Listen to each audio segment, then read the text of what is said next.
Bismillahirrahmanirrahim. Assalamualaikum warahmatullahi taala wabarakatuh. Alhamdulillahi rabbil alamin wassalatu wassalamu ala asyrafil mursalin wa ala alihi wa sahbihi ajmain. Rabbi shrah li sadri wa yassir li amri wahlul 'uqdatam min lisani yafqahu qawli. Rabbi zidna ilman warzuqna fahman. Alhamdulillah, hari ini kita dapat bertemu dalam pelajaran pendidikan ibadat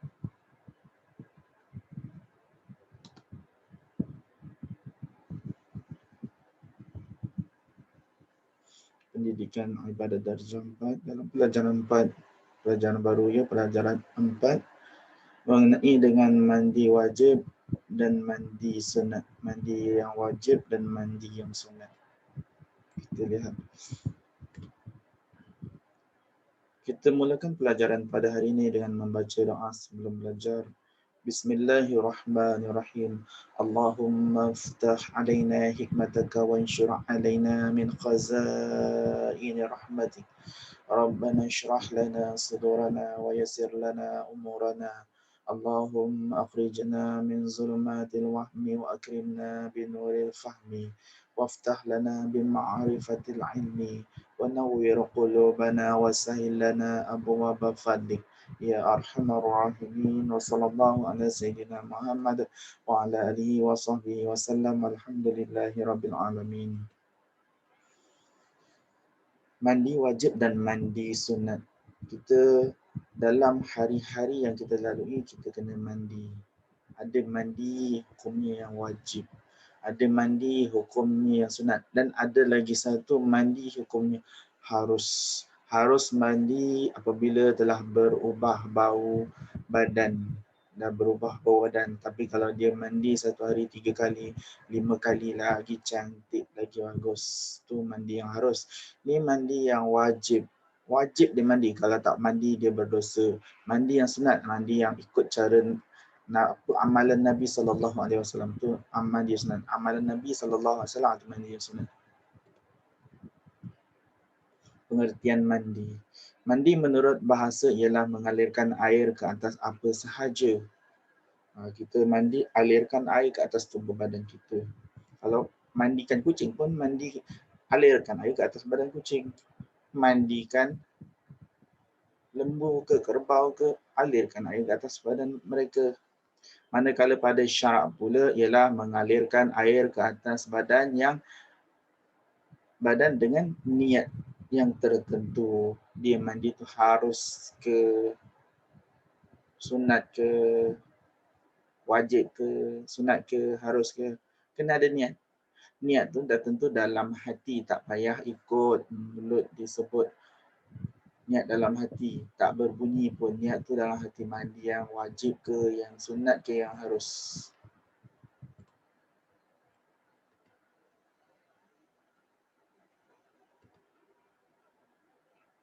Pengertian mandi. Mandi wajib, mandi sunat, mandi yang wajib. Mandi wajib ialah mandi yang tidak sah ibadat tentunya. Kalau tak mandi, ibadat tak sah. Kalau tak mandi ni, salat tak, Allah tak terima. Kalau tak mandi wajib, tawaf dekat Kaabah, Allah tak terima. Apabila terdapat sebab-sebab yang mewajibkan mandi, baca Al-Quran pun selagi belum mandi wajib tidak boleh baca ayat-ayat Al-Quran. Mandi yang sunat. Mandi sunat ialah mandi yang sah untuk solat tentunya. Kalau tak mandi yang sunat pun solat tetap sah. Seperti mandi yang sunat kita boleh ambil macam mandi sunat hari raya. Nak pergi solat hari raya, tak mandi sunat pun solat tetap sah. Tapi biasanya orang nak pergi solat hari raya, dia akan mandi berwangi-wangian. Itu namanya mandi. Kalau niat mandi itu mandi sunat, amalan Nabi SAW dapat pahala mandi sunat. Mandi sunat, satu lagi, di pagi hari Jumaat. Dan syarak menghukumkannya sunat serta digalakkan. Sunat ni perkara yang digalakkan. Amalan Nabi SAW. mandi di pagi Jumaat, mandi di pagi hari raya untuk tujuan-tujuan tertentu. Perkara yang mewajibkan mandi. Ini wajib mandi, mandi wajib. Mandi sunat kita tinggalkan dulu. Ini perkara yang mewajibkan mandi. Mandi wajib dalam bab mandi wajib.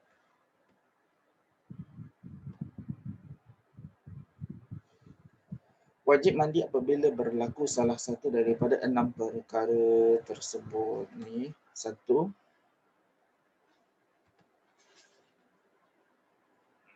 pertemuan dua khitan, pertemuan dua kemaluan. Biasa ini adalah orang-orang yang dah berkahwin. Dia tahu orang yang dah berkahwin melakukan persetubuhan, pertemuan dua khitan.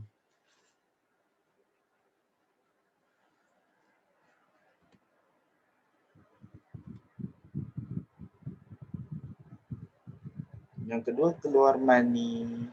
Lelaki ke perempuan ke, apabila keluar mani, dia wajib mandi.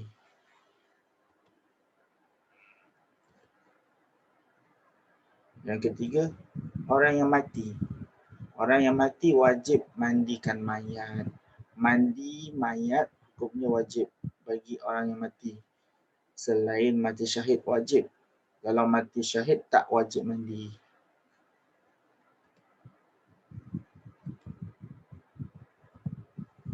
Orang yang keluar darah haid, ini bagi perempuan. Orang yang keluar darah haid bagi perempuan, apabila perempuan itu dah cukup umur, dah balik 9 tahun biasanya, dia akan keluar darah haid. Kelima,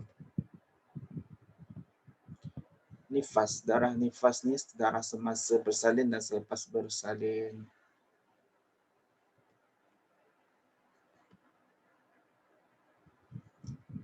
Wiladah, darah bersalin. Perkara yang mewajibkan mandi. Yang pertama tadi, pertemuan dua khitan. Pertemuan dua alat kemaluan. Bila orang dah berkahwin, orang yang dah berkahwin, dia melakukan persetubuhan. Dibolehkan kalau dah kahwin. Kalau tak kahwin, haram hukumnya. Pertemuan dua khitan tersebut dengan syarat diamkan hashfah di zakar oleh orang yang hidup lagi nyata atau kadarnya daripada yang terpotong pada hashfah ke dalam faraj atau dubur. Dia masukkan kemaluan lelaki ke dalam faraj perempuan ataupun dubur. Dubur ni tidak dibolehkan, tapi kalau termasuk juga dan berdosa besar dan dia juga perlu mandi wajib. Haram masukkan yang ni. Orang yang dah berkahwin masukkan zakar ke dalam faraj perempuan sahaja, isterinya.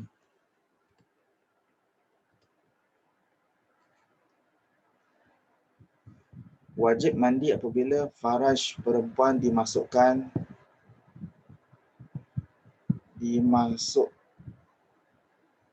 boleh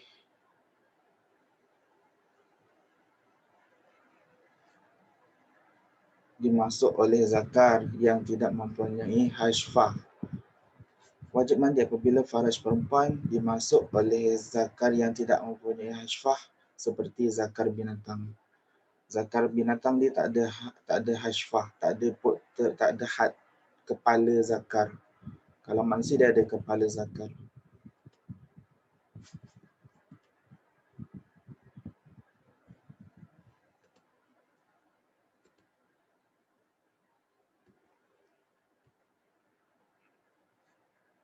Wajib mandi ke atas lelaki yang memasukkan hashfahnya atau kadarnya daripada telah terpotong ke dalam faraj binatang atau duburnya. Ini perkara yang perlu dielakkan. Tapi kalau terjadi, dia dah berdosa besar satu dan dia wajib mandi. Kalau orang lelaki dimasukkan ke dalam faraj perempuan, Farash binatang. Bukan perempuan, farash binatang betina atau duburnya. Perkara yang diharamkan dalam Islam, tapi kalau terjadi dia tetap kena mandi wajib.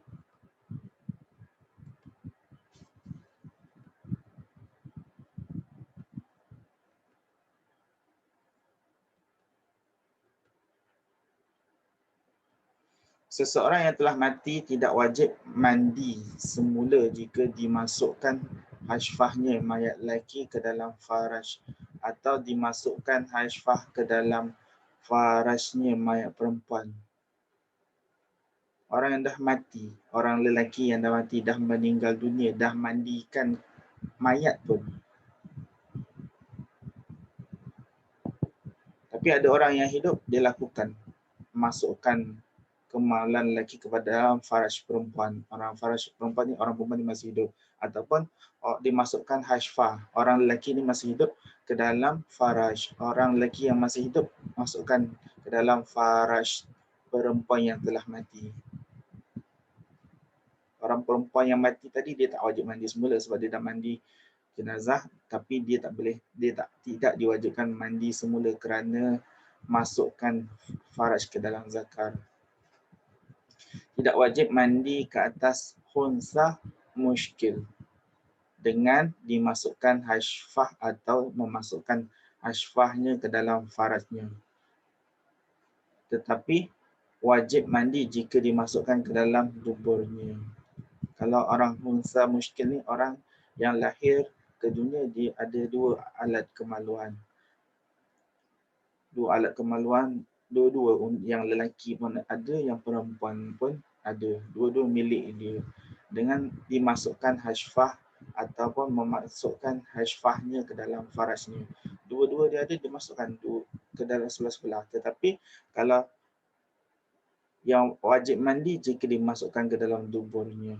Ini wajib mandi. Kalau masukkan kemaluan dia yang depan dua-dua tak wajib mandi. Yang belakang wajib mandi.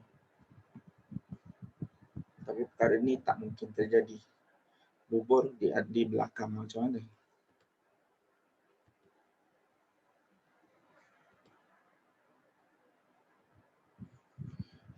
Wajib mandi apabila berlaku salah satu daripada 6 perkara. Perkara yang kedua,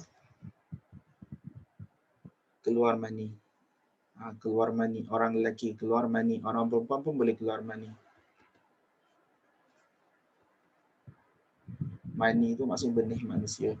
Keluar mani daripada seseorang di kali pertama. Kali pertama dia keluar mani.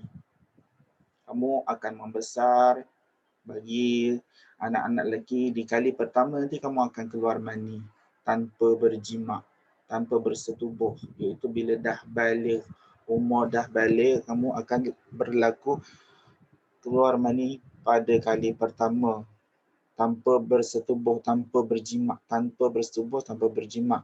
Walaupun sedikit seperti setitik. Atau berwarna darah sikit. Sama ada keluar ketika tidur atau tidak. Dia tidur mimpi ke apa ke, keluar mani setitik ke, tidur ataupun tak tidur, dengan syahwat ataupun tidak. Kadang-kadang tak ada dengan syahwat pun boleh keluarnya. Keluar mani wajib mandi.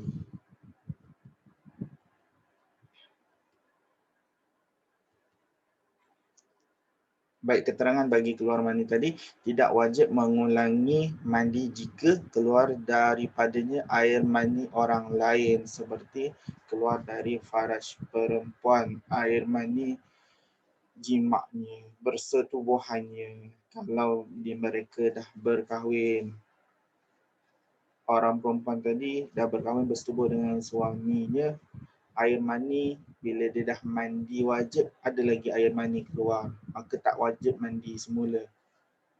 Basuh sahaja. Selepas mandi janabah, jika tidak ada baginya syahwat seperti perempuan yang kecil atau perempuan yang tengah tidur.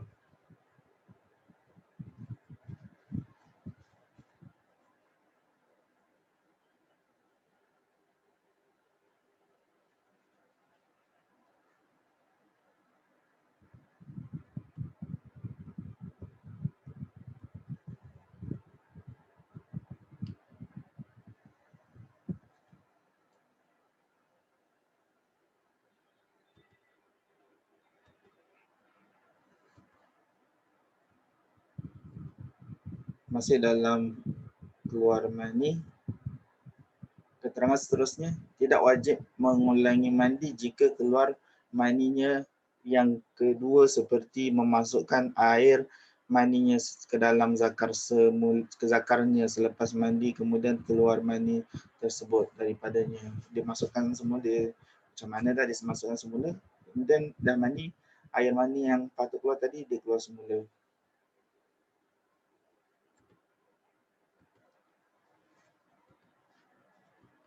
Yang ketiga, orang yang mati.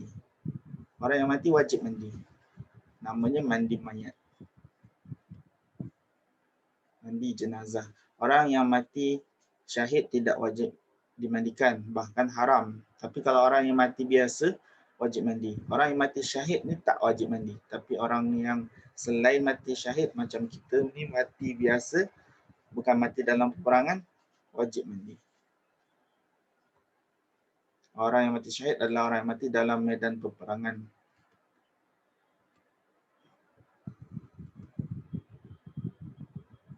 Wajib mandi yang keempat, haid.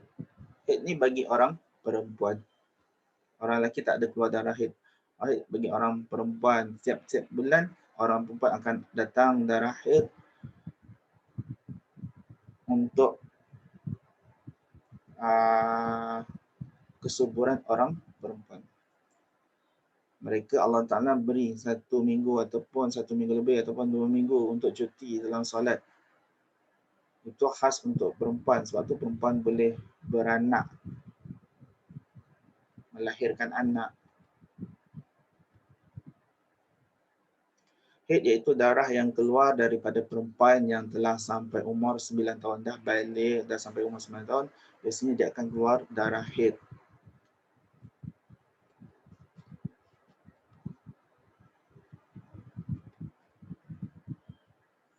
Wajib mandi apabila berlaku salah satu daripada 6 perkara. Yang kelima, nifas, darah nifas, darah selepas bersalin.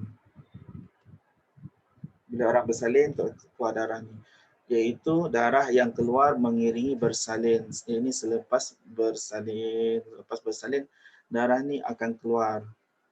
Walaupun baby dah keluar, darah ni akan keluar lagi, esok keluar lagi. Dia akan berterusan, tapi had dia sampai bila Allah yang tentukan. Bila darah tu keluar, dia tak boleh lagi solat. Dia kena darah itu berhenti kering, baru dia kena mandi wajib.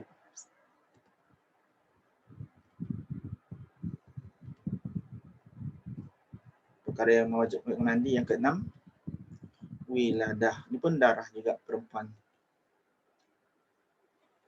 Wiladah iaitu melahirkan anak ke dalam keadaan basah. Melahirkan anak dalam keadaan basah. Mengikut pendapat as-sah, pendapat yang sahih, kelahiran dalam keadaan yang kering wajib juga mandi. Sedangkan pendapat muqabil as-sah yang lebih sahih berlawanan dengan sebaliknya, tidak wajib mandi.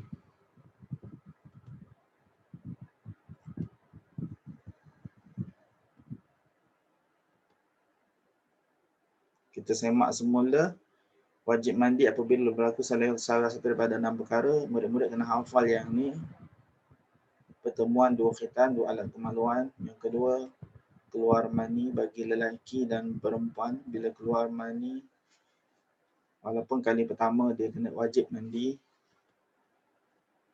Bila dia keluar mani, melakukan persetubuhan memang dah wajib mandi.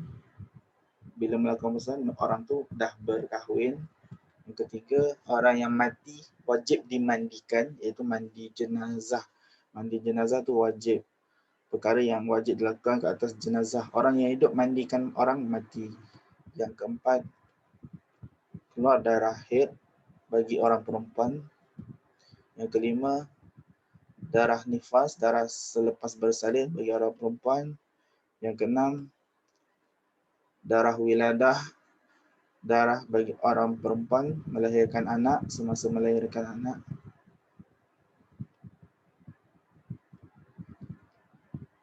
Keterangan yang bawah ni perkara 1, 2, 3. 1, 2, 3 di atas adalah bagi lelaki dan perempuan. Ni orang lelaki terjadi, orang perempuan terjadi. Orang lelaki mati, perempuan mati.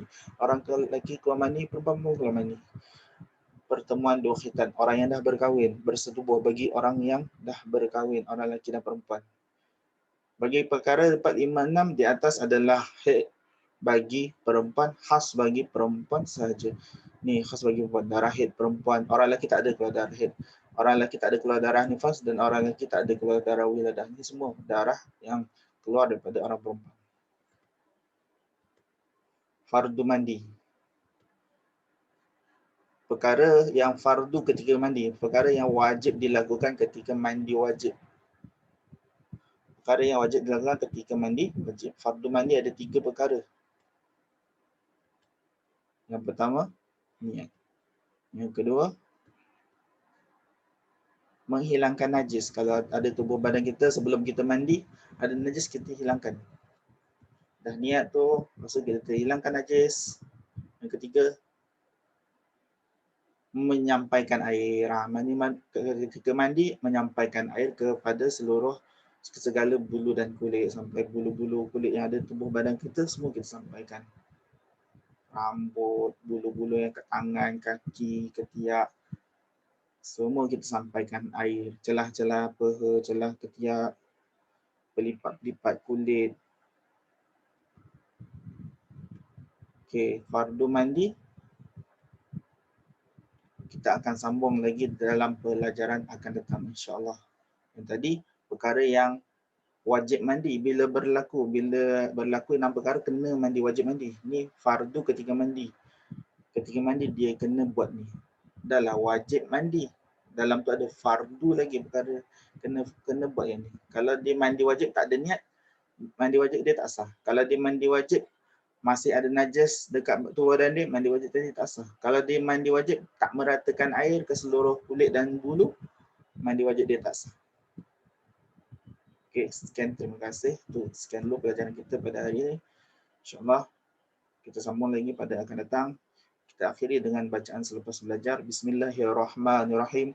Rabbana la tuzigh qulubana ba'da idh hadaitana wa hab lana min ladunka rahmah innaka antal wahhab ya fattah ya alim iftah qulubana futuhal arifin.